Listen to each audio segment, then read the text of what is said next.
Friends, in this live stream, we will study all the stories, complete revision, summary, gist, important points.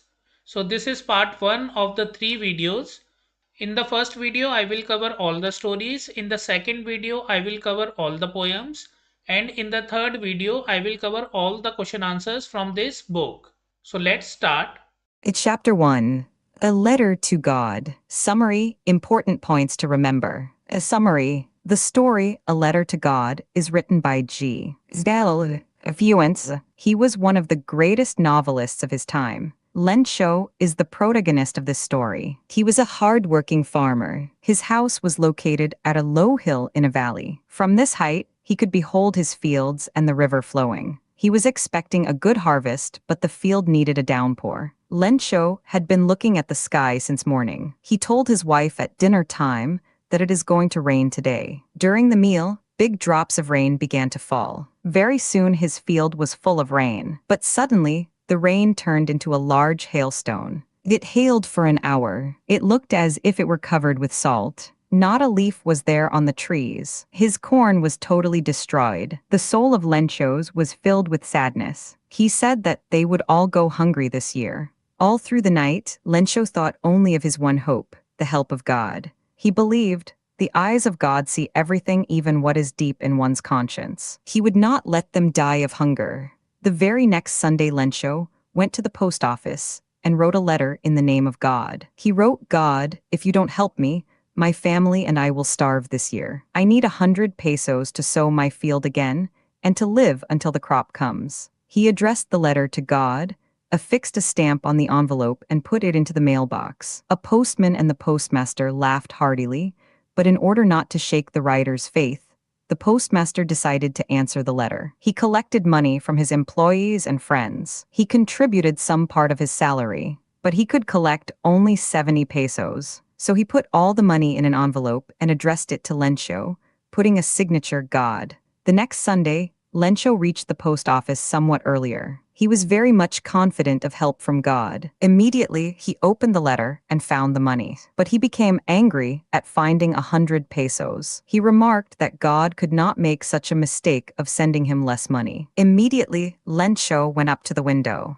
He wrote another letter, fixed a stamp on it, and put the same into the mailbox. The postmaster opened and read the letter. It said, "God, only 70 pesos have reached me. Send the rest not through the mail, because the post office employees are a bunch of crooks." Points to remember: Len Cho was a farmer and had a field of ripe corn. He was waiting for a downpour to make his harvest good. The rain turned into hailstones and destroyed his whole crop of corn. He had left nothing to eat, so he wrote a letter to seek help from God. He demanded 100 pesos in his letter written to the God. The post office employees made fun of him. The postmaster decided to help him not to break faith on God. The postmaster collected from others and contributed his own, but could arrange only 70 pesos. Len Cho was angry that he could not receive 100 pesos. Len Cho demanded the remaining 30 pesos by writing another letter to God. He requested to send the pesos through another means,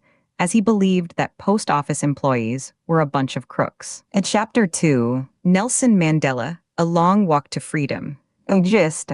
Key points. The greatest glory in living lies not in never falling, but in rising every time we fall. Nelson Mandela was born on 18th July 1918. Long Walk to Freedom is an autobiography of Nelson Mandela, in which he gives detailed accounts about the struggle for freedom of South Africa. On May 10, 1994, Nelson Mandela was sworn in as the first Black president of South Africa. Hereafter it became a newborn, non-racial democratic country. First non-racial government. It was the 10th of May, 1994. The day was bright and clear. The inauguration ceremony of the first non-racial government was held at the lovely amphitheater in the Union Buildings in Pretoria. It was the largest gathering of international leaders on South African soil. Politicians and dignitaries from more than 140 countries attended the ceremony. First of all, Mr.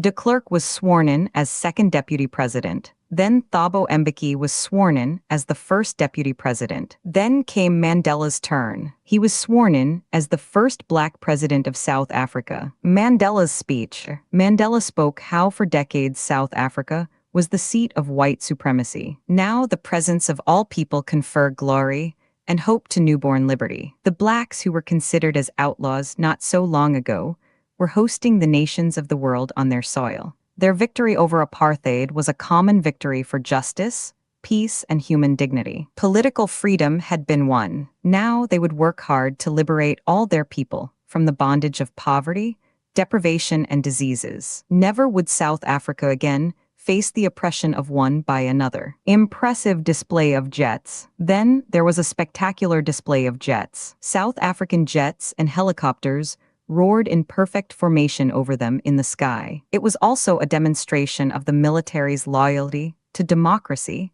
and to the new government. Then 2 national anthems were played. The policy of apartheid. Apartheid created a deep and lasting wound in the people. The decades of exploitation and oppression of the black produced heroes like Tambos, Sislis, and others. These black heroes were men of extraordinary courage, wisdom, and generosity. The greatest wealth of South Africa was not in its minerals and diamonds, but in men of such great character. The struggle of comrades. Nelson Mandela learnt the meaning of courage from such brave comrades. Courage is the victory over fear. These comrades were ready to risk and sacrifice their lives for an idea, the idea of freedom and equality. Even in the darkest prisons, their hopes and faith were not broken. They never allowed the flame of struggle to be extinguished. Joining the African National Congress, Mandela realized that not only was he deprived of freedom, but his brothers and sisters were also deprived of freedom. That was why he joined the African National Congress. It was his desire for the freedom of his people and their self-respect that totally transformed him from a weak young man to a bold one. A law-abiding lawyer was forced to become an outlaw. He realized that freedom is indivisible. He knew the oppressed must be liberated. The oppressed and the oppressor alike are robbed of their humanity. Both of them must be liberated.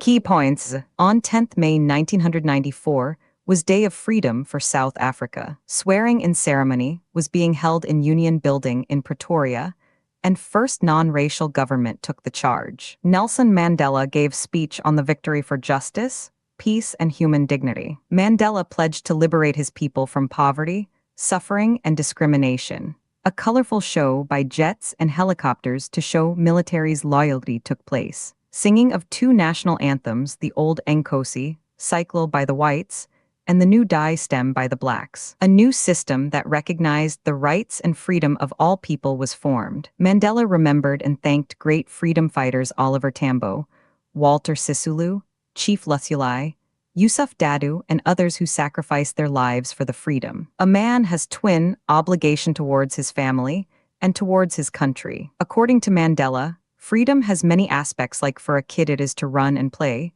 for an adult it is to fulfill the needs of his own and his family. Real freedom means equal rights for everyone. He desired people to live with dignity and respect. He wanted the oppressor and the oppressed to be liberated. Patience and perseverance, guided by discipline and system, yield the desired result. In Chapter 3, 2 stories about flying. Part 1, His First Flight by Liam O'Flaherty. Key points. Character sketch. His first flight. Key points. Courage. Introduction to the young seagull. Young seagull is afraid to fly. His siblings have already learned to fly. Fear and hesitation. He fears his wings won't support him. He watches others but cannot take the plunge. Isolation. His parents isolate him on the cliff. They refuse to bring him food, hoping to encourage flight. Hunger as a trigger. His hunger grows stronger. He begs his mother for food. Mother's strategy. Mother flies close with a piece of fish. She stays just out of his reach to tempt him. The first leap. In desperation, he jumps towards the food. He starts falling, but instinctively spreads his wings. Flight and freedom. He learns to fly on his own, experiences thrill and joy of flying. Family's support. His family joins him in the air. They encourage and celebrate his success. A conclusion. The young seagull overcomes his fear, learns an important lesson, leads to growth. Character sketch of the young seagull and his transformation. Timid and fearful, afraid to fly, lacks confidence. Dependent, relies on parents for food and support. Isolated, left alone due to fear and hesitation. Desperate hunger forces him to act. Takes a risk, jumps toward food out of desperation. Discovers strength, instinctively starts flying. Gains confidence, learns to fly, feels proud. Transformed from fear to freedom, becomes brave and independent. Part 2, Black Aeroplane by Frederick Forsyth. A theme. Mind map. A summary. Character sketch. Theme of the lesson. Sometimes it gets tough for us to take decisions, and doubt creates a lot of fear. We consider some helpful incidents to be miracles and mysteries. These incidents take us out of trouble and are nothing else but our mind's courage and strength, which takes the form of an external factor and takes us out of the doubtful situation. Such incident happens with the narrator, the pilot of the old Dakota plane, who is flown out of the storm by a mysterious black aeroplane. Mind map. The Black Aeroplane by Frederick Forsyth. Pilot flying from Paris to England. Sudden storm, dark clouds. Problem, low on fuel, instruments not working. Problem, not working. Night, moon and stars in the clear sky. Black aeroplane leads the pilot to the safety. Mystery, who was the second pilot? A summary. The story, Black Aeroplane, is about a pilot who feels happy and contented to fly over a city that is sleeping at night time. He is flying from Paris to London. While taking his flight, he dreams about the long holiday with his family. He also fantasizes about the scrumptious breakfast he would have upon landing. As soon as he crosses Paris, he gets a look of the dark clouds that were a sign of the upcoming storm. The right decision would have been to turn back to Paris for the sake of safety, but he is overshadowed by his dreams and, not wanting to delay them, risks the life of his passengers and heads straight into the storm. Everything gets dark. He is unable to see.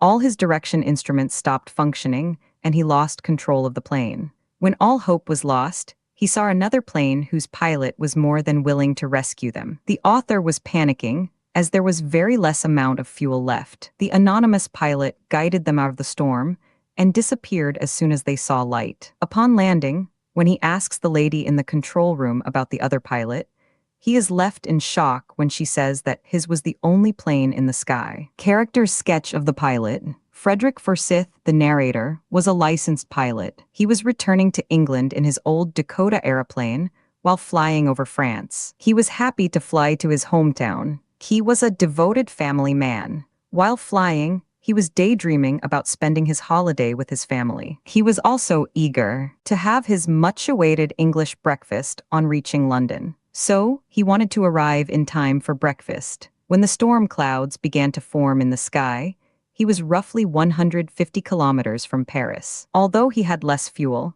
he made the mistake of flying into the storm clouds in his eagerness to meet his family and enjoy his English breakfast. He disregarded his expert advice and did not return back to Paris. As expected, the storm clouds caused his flying equipment to stop working. His life was in danger. The fuel tank was about to get empty. He was brave and had patience. He never gave up. Then he noticed a mysterious black plane coming to his help. He followed the strange pilot's instruction like an obedient child and landed safely at his destination. In Chapter 4, from the Diary of Anne Frank, a summary. Important points to remember. A summary. In this lesson, Anne talks about her loneliness. She has no one to talk to, though she is surrounded by family, and around 30 people whom she called her friends. Thus, she takes the decision of writing her feelings in a diary. It is unusual for her to write in a diary, but she is really in need of a true friend. She decides to name her diary Kitty.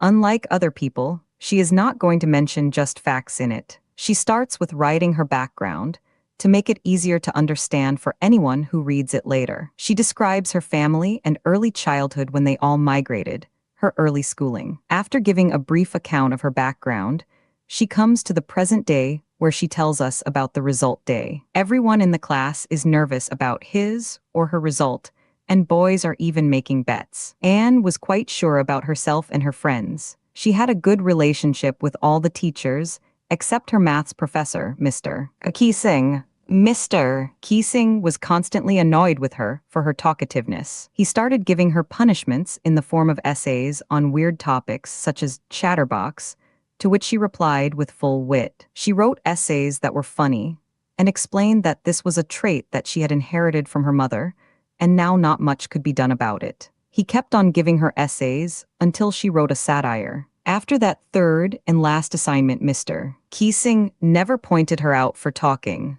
Points to memorize. Anne Frank was a 13-year-old Jewish girl who wrote a diary while her family was hiding in Amsterdam from the Nazis, who were incurring atrocities during World War II. Anne wrote the diary to overcome loneliness in her life. She named it Kitty. She couldn't confide in anyone and felt that paper has more patience. Also, she thought nobody would be interested in the diary, as she was a small girl. Zan adored her father. She had an elder sister, Margit, and they lived in Frankfurt before they migrated to Holland for refuge. Her mother stayed behind with her grandmother. She had sweet memories of Mrs. Cuperus at Montessori school. Her grandmother fell ill in 1941 and died in 1942. This broke her. Anne considered teachers to be the most unpredictable creatures on earth. She had good relationship with all teachers except Mr. Keesing, who punished her several times for talking too much during the lessons. She wrote an essay on a chatterbox as punishment,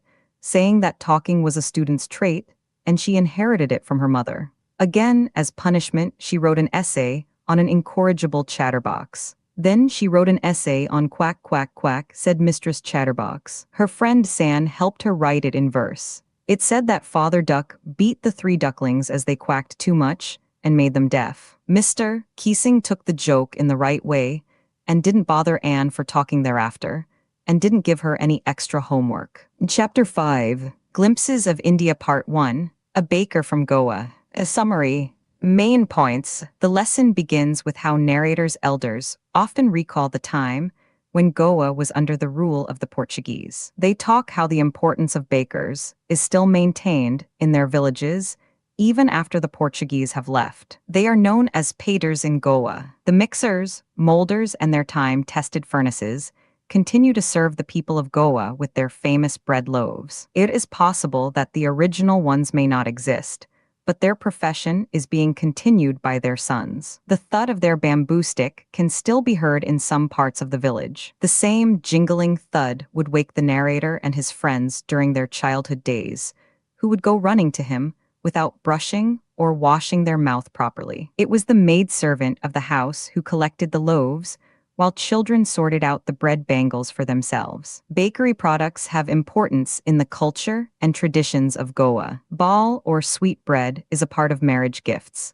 Cakes and balanhas or coconut cookies are eaten at every festival, and the lady of the house prepares sandwiches at her daughter's engagement. Earlier bakers wore a unique frock of knee length known as kabai, but during the narrator's childhood days, they wore a shirt and trousers of length slightly shorter than the usual ones. They generally collected their bills at the end of every month. Bakery has continued to be a profitable profession, managing to keep their families joyous and prosperous. Main points of the story. The Portuguese in Goa were lovers of bread. Those eaters of bread have now gone, but his makers still exist. During the childhood days of the narrator, a baker used to be their friend, companion, and guide. The baker came twice a day, once in the morning and again, while returning home. After finishing his sailing, the jingling thud of the baker's bamboo woke up the sleeping children. The loaves were delivered to the servants of the house. The children would peep into the baker's basket for the bread bangles. The children would eat bread with hot tea. The marriages were incomplete without the popular ball bread. Balanhas was a must during Christmas and all other festivals. The makers wore a particular knee-length frock known as kabai. Baking was a profitable profession. Bakers had a plump physique testifying to this. The bakers collected their bills at the end of the month.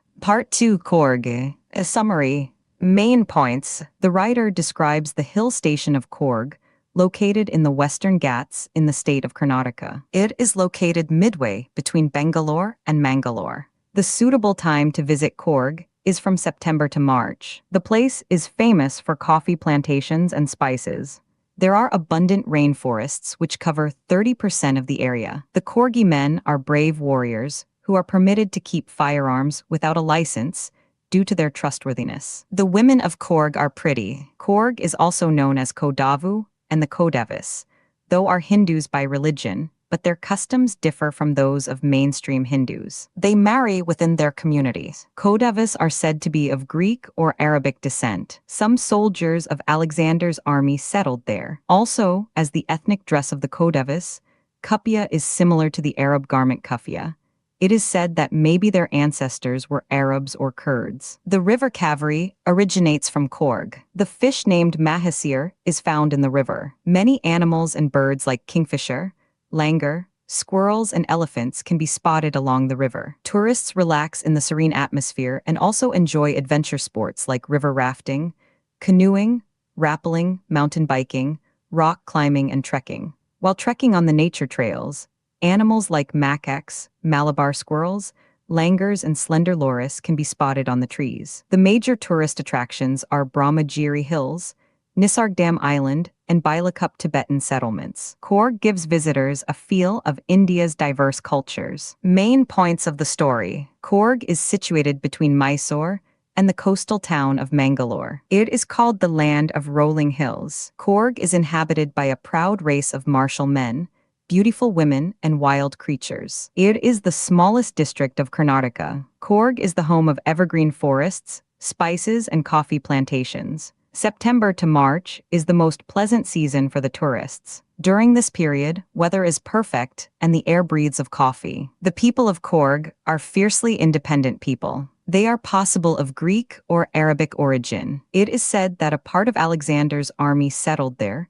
and married amongst the locals. Their long black coat with an embroidered waist belt kufiya resembles the kufiya worn by the Arabs. Corgi homes are known for their hospitality. The Coorg Regiment is one of the most decorated in the Indian Army. The first chief of the Indian Army, General Cariappa, was a Corgi. The river, Kaveri, obtains its water from the hills and forests of Coorg. High-energy adventures with river rafting, canoeing, rock climbing, and mountain biking are quite popular in Coorg. Birds, bees, butterflies, Malabar squirrels, and langurs find shelter in the rainforests of Coorg. The top of the Brahmagiri Hills gives you a panoramic view of the misty valley of Coorg. India's largest Tibetan settlement at Bailakup is famous for its Buddhist monks and temple. Part 3, Tea from Assam. A summary. Main points. The story revolves around the infamous beverage tea, telling us more about its history and discovery. It begins from the scene where two friends, Pranjal and Rajveer, are set to go to Assam, Pranjal's hometown, when a tea vendor asks them if they would like to have some freshly made tea. They buy 2 cups, joining almost every other person in their compartment. From there, the journey begins, and Pranjal starts reading his detective book, while Rajveer decides to enjoy the scenic beauty. There were soft, green paddy fields, followed by tea bushes. Rajveer is very excited on seeing such large plantations of tea, but Pranjal is unable to match the same level because he was born and brought up in Assam, famously known as the tea country. Visiting there for the first time, Rajveer did a lot of study about how tea was discovered and that it dates back to 2700 BC. According to what he read, it was first consumed in China and reached Europe in the 16th century, where it was mostly popular for its medicinal properties. There are numerous stories as to how it was discovered, one about a Chinese emperor and the other about a Buddhist monk. The former liked the taste of it while the latter used it to get rid of sleep. As they were having this discussion, they reached their destination, where Pranjal's parents had come to receive them and take them to their tea garden. On their way, they passed a cattle bridge and gave way to a truck filled with tea leaves, which drew their attention to the fact that it was the second sprouting season. Rajveer, indeed, did a lot of study before coming, which impressed Pranjal's father, and he intended to learn a lot more. Main points of the story. Tea is really a very popular beverage in India. You can bear the vendor shouting, "Chai garam garam, chai," at every railway station. More than 80 crores of cups of tea are drunk every day throughout the world. It was green, green everywhere, and Rajvir had never seen so much greenery before. The landscape changed, and tea bushes took the place of green paddy fields. A sea of tea bushes stretched as far as the eyes could go. Assam has the largest concentration of plantations in the world. No one really knows who discovered tea. One Chinese legend says that a few leaves of the twigs burning under the pot fell into the boiling water. The leaves gave it a delicious flavor. They were tea leaves. Words like Thai and thine are from the Chinese language. According to an Indian legend, an ancient Buddhist ascetic cut off his eyelids because he felt sleepy during meditation. 10 tea plants grew out of his eyelids. Rajvir saw acre upon acre of tea bushes, and nearly all of them were neatly pruned to the same height. Groups of tea pluckers with bamboo baskets on their backs were plucking newly sprouted leaves. A tractor was pulling a trailer load of leaves. Rajvir asked Pranjal's father if it was the second flush or sprouting period. The sprouting periods last from May to July, and this period yields the best tea. In Chapter 6, Mabel the Otter. A summary. Important points to remember. A summary. The story begins when the author decides to own an otter, and his friend suggests that Iraq would be a great place to find one. Finally, Gavin receives an otter as a gift, which he names Mabel. At first, the otter is shy and quiet, but soon it starts to explore its surroundings and shows its playful and curious nature. Mabel loves water and is always inventing games, especially in the bathtub. The real challenge begins when the author has to travel with Mabel from Iraq to London. They face several difficulties during the journey, especially at airports, but the love and care between them make every problem easier to handle. The story shows the strong emotional connection between humans and animals, highlighting patience, understanding, and unconditional friendship. Important points of the chapter. A theme. The chapter celebrates friendship, trust, bond of love between human and animal, and the joys of connecting that bond. Author's companion. After the loss of his dog, Gavin Maxwell wanted a new animal friend. Meeting Mabel. Mabel was an otter from Iraq. At first, it was unfamiliar with humans, but slowly became attached to the author. Unique behavior. Mabel was intelligent, playful, and loved water. The otter even created games, especially with objects in water. Travel challenges. The journey from Iraq to London was difficult, especially at the airport, but the author's deep bond with Mabel helped overcome each hurdle. An unusual pet. Otter was an unusual pet to common London people, who were totally unaware of the actual identification of this animal and was doing ridiculous guesses and it. Chapter 7. Madam rides the bus. Gist. Key points. Gist. In this story, the author tries to present a world as seen from a child's perspective. The main character of this story is an 8-year-old girl who lives near a bus stop in a village. For major part of the day, she enjoys standing in her doorway, watching frenetic activities at the bus stop. Valley develops a desire to enjoy a ride on the bus, but she needs to plan meticulously to realize her dream. She has to curtail her expenses so that she can save enough money for two-way fare. She also has to make the journey during the time when her mother takes afternoon nap. While on her journey, Valley does not want anybody's help and wants to feel independent. She enjoys every bit of her journey to the town, but she is careful enough not to get off the bus in the unknown environs of the town. On her return journey, a sad accident spoils her mood, and she just keeps to herself throughout the journey. She does not seem to be satisfied with one ride and wishes to make another attempt in future. She is also quite mischievous when she is sure that her mother did not know about her journey. Key points. The story is about an 8-year-old girl named Valiamai. She was very curious to know about things. Her favorite pastime was to stand at the front doorway of her house and see what was happening in the street outside. She would watch the bus that passed every hour from her village to the nearest town.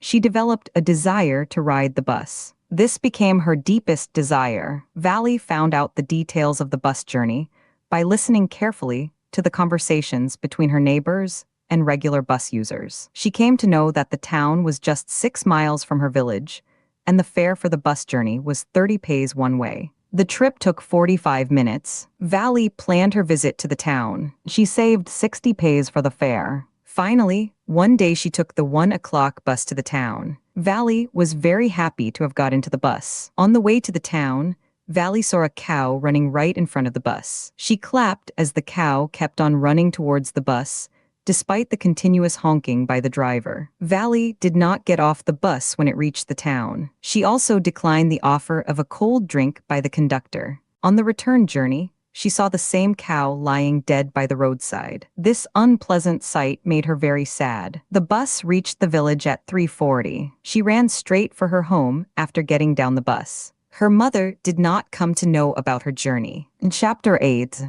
The Sermon at Benir's. A summary. Concept chart.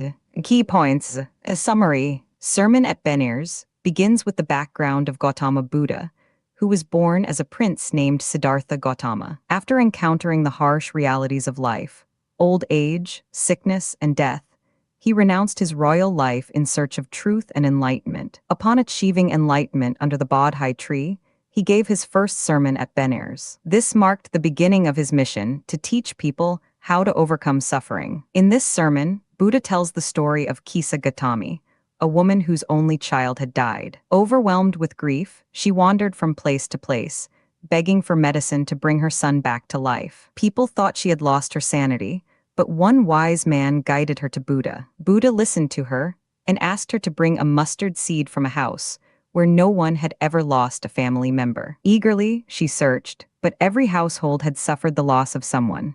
Through this journey, she realized that death comes to all. It is a natural and inescapable part of life. Buddha used this story to teach that grief is futile because it cannot change the reality of death. Those who are wise accept the impermanence of life and strive for peace by detaching from worldly attachments. His sermon emphasizes the Four Noble Truths and the importance of following the Eightfold Path to overcome suffering. Thus, Buddha's first sermon at Benir's is not only a spiritual discourse, but also a practical guide for facing the suffering and losses of life with wisdom, acceptance, and compassion. Concept chart with illustrations. Sermon at Banaras. Gautam Buddha. First sermon after enlightenment, Banaras, Varanasi. Setting and context. The story of Kisa Gautami. A grieving mother learns death is universal. Buddha's message on death and suffering. Death is inevitable. Core teachings. Impermanence, suffering, attachment. Chapter 9. The Proposal Gist. Key themes. Concept chart.